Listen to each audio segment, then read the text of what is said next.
یو سټوري د زمونږ د پاره کې ډیر خپل عبرت د غریب او د مالدار یو سټوري د مرګرو ما په ټیک ټاک باندې دا ویډیو کتله دا ویډیو چې د اصلاحي دا ځکه چې کنه یو کس مالدار او دغه سره چې یو بل غریب کسکار کولو چې په دې کې تبلیغ راشي او د مالک ته وای کنه د کم کس چې مالدار دی دغه ته وای کنه وای تر ازه وای او داس وکا وای د مونږ ټیم د راځي چې مونږ لاټو نو دغه کس وته سوي وای د غریب کس چې لګیا دی دا به سره مونږ لاټي او دا به چې د استاد سره مونږ وکي زما څخه جیدات د زما سره چې د دولت د زما سره پټی دي زما سره هر څه دي زه په مونږ باندې سپمخه دغه خبره وته وکي دغه پس چې نو هغه تبلیغ کوي اوله د ګریوان نو نشو دار کې ډیره ته بوزي ډایرک قبرستان ته بوزي او چې کله قبرستان ته بوزي دغه نه پس چې نو ته وخه چې هغه چې هغه د غریب قبر دی وای هغه پیژنې و چې نو هغه کس نو متعهد کوي چې دغه غریب قبر دی او دغه چې نو هم تل پروت دی ځکه چې په دنیا کې به دې 15 مونږ کو خپل چې نو خپل ژوندۍ به تیروله او خپل روزي به چې نو حلاله روزي ګټله او دا بل کس ته یاد کوي چې هغه بل کس پروت دی کنه دام په دې ډیره کې پروت دی دا مالدار کس چې دا هم په دې ډیره کې پروت دی و دې سره چې نو مال دولت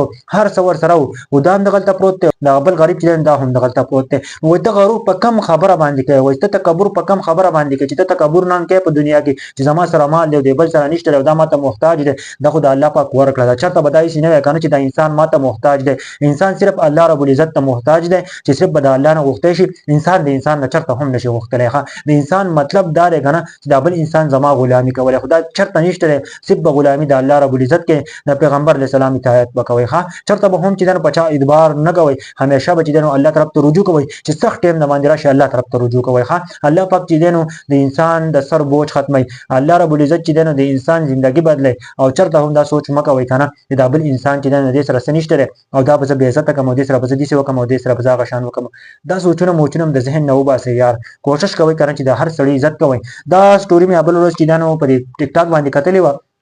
اواز د عبرت د لپاره چې دلته بیان کړل نه د چا خلاف یم او نه مخکې د چا خلاف یم نه وسته چا خلاف یم زما خو همیشه ویډیو کریئټر یم او ویډیو به جوړوم او اصلاحي پیغام به ورکوم بس عام طور باندې دا ویډیو چې نن سبا د لپاره ډیر زیات ضروری و او کوشش کوئ کنه چې بل انسان ته سپک نه ګورئ ما دا قصه ځان نه وباسي او بل طرف ته بغض حسد قصې نشي مکوي اوس کله ما زړه خبر شنه پزړه کې نه چاته بغض شته نه چاته کې نشته نو هیڅ هم نشته ما زړه بالکل صفاده لکه شیشه نه د شي صفاره ښه بلکې زه تاسو ته عام خبره زګی سې کوم کنه چې دلته ځن ناس یم نو زه صرف اصلاحي ویډیو جوړوم یا څوک ګوري یا څوک نه ګوري کم کسان ګوري زما اکاونټ چې نو خراب شوی دی سوجه نه چې ما ویډیو غاری نه ورشي دغه د وجه نه چې اکاونټ خراب شوی او دا سټوري می تاسو ته بیان کړل او دې کې زموږ د لپاره ډېر خپل عبرت ته مرګو دا عبرت ته کنه چې کوشش کوي کنه چې روپۍ در سره نو هم به موږ کې تلاوت کوا الله طرف ته رجوع کوا که پیسې درته نه نو هم به الله طرف ته رجوع کې الله طرف نه بچي نه الله نه بغواړي او جمعهتونو ته ځي بس ته الله او رسول خاطر وکي دا قصې می سي پرې دی دنیا روان د ګردا سوچ ونه کوي خان خلک کوئی کنه چې وخت تیریږي نو سړی مرګ طرف ته نږدې کیږي چې یو ورځ تیریږي نو دا سوچ مکه و چې دا نه ورځ لاړ او سبانه ورځ بیا راځي بیا به ژوند دی ما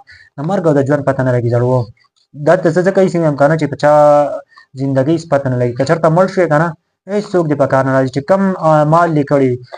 اعمال لیکړي کم ښه کارونه لیکړي الله رب العزت په چې نو هغه سیله تعالی ال تدرکي ها دلته د قسم میسي نشته د دنیا د کخ دی وکړه او کبد دی وکړه او روټي دی وم نه کړه دومره مسله نشته ومن شه د عبادت ځکه چې په هغه وخت کې صحابه کرام او چې نو هغه بس سوم نو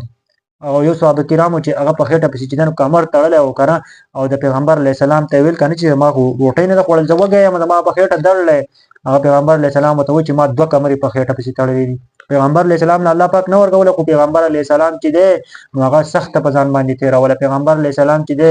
د ټول دنیا د لپاره ټول مسلمانانو لپاره یو رحمت دی نو تاسو سوچ وکړئ کنه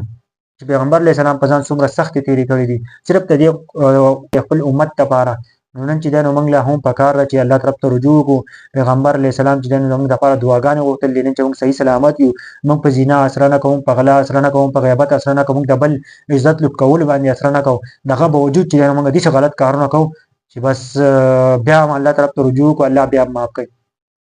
ټول پښتنو ته ما خواسته بس ویډیو شیر کړئ او الله پاک دې موږ په جنت الفردوس کې اعلی مقام راکړي دا ژوندۍ دې مال الله پاک کې الله پاک دې موږ له عزت راکړي ځکه چې عزت ډیر ضروری دی نن سبا خلک د خلکو عزتونه لیلام کوي او زما عام طور باندې مخکې ویډیو جوړوم وسم ویډیو جوړوم د خپل زنانو ډیر زیات خیال ساتي کوشش کوي او ویډیو د نور ملګرو سره شیر کوي ویډیو وسم ډیر زیات ابدا شوله ان شاء الله بل ویډیو کې بیا مې راوړم